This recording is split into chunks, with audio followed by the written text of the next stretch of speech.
After starting my first online business at the age of 15, this is the story of how I earned $320,000 by my 20th birthday without ever working a normal job, going to college, and how I plan to make my first million by the time I can legally drink. Cheers, guys. Our story begins during my freshman year of high school, and this also happens to be when I started my YouTube channel. What's up, everybody? Thank you so much for coming to my first ever YouTube video, and welcome to the Financial Wolf channel. Yeah, no wonder I didn't get any views. But during my freshman year of high school, I entered stage 1 of entrepreneurship, the trial and error phase. This is where pretty much everyone gets started, going from money-making scheme to get-rich-quick scheme to crypto pump and dump until they finally figure out what business model they like and stick with it. No real money is made in this stage at all, and this chart pretty much explains it. When you start a business, the results are exponential, so in the first 6 to 18 months, you aren't really going to see any major success, which is why most people quit. 6 to 18 months is enough time for the honeymoon phase of starting something new to fizzle out, and the realities of this new business model begin to set in. Between the ages of 15 and 17, I was completely stuck in this phase. Would you guys like to buy candy from our stand instead of paying more inside? Going from vending machines to Shopify dropshipping to eBay dropshipping to flipping Instagram pages to a bunch more side hustles. Looking back at my old videos, this was all within a span of 12 to 18 months, and it's what a lot of people call shiny object syndrome. Jumping from business to business, picking whatever seems most lucrative at the time, this is something that a lot of people struggle with, and I see it as kind of a double-edged sword. On one end, you're trying out new things and figuring out what you actually like, but on the other end, you're dipping your toes into something before giving it enough time for money to start coming in. Between the ages of 15 and 17, the only real success I saw was through reselling electronics, but after 18 months of doing YouTube, I decided to go all in, uploading a brand new video Every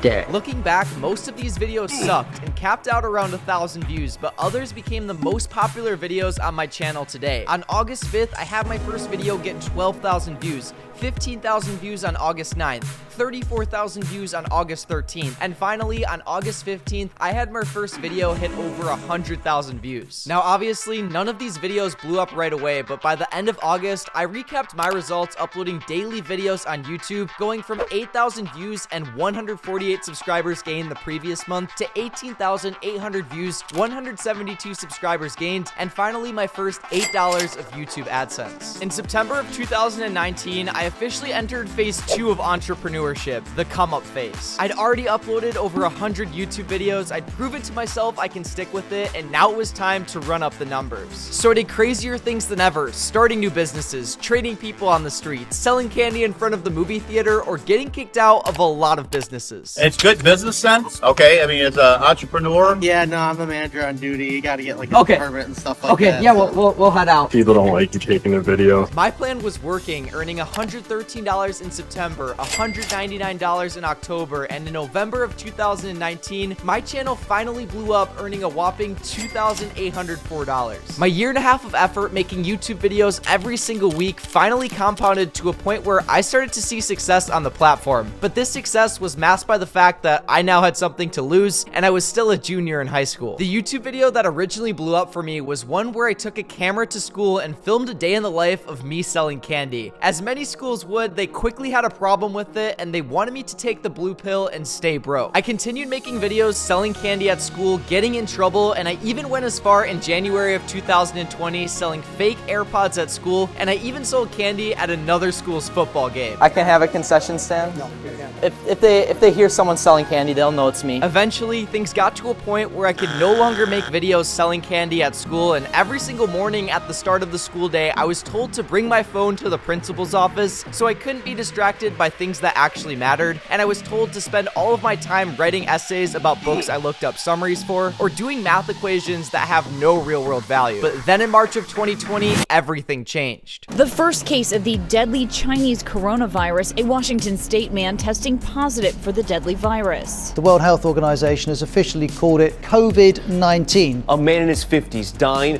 from COVID-19. Comes from China.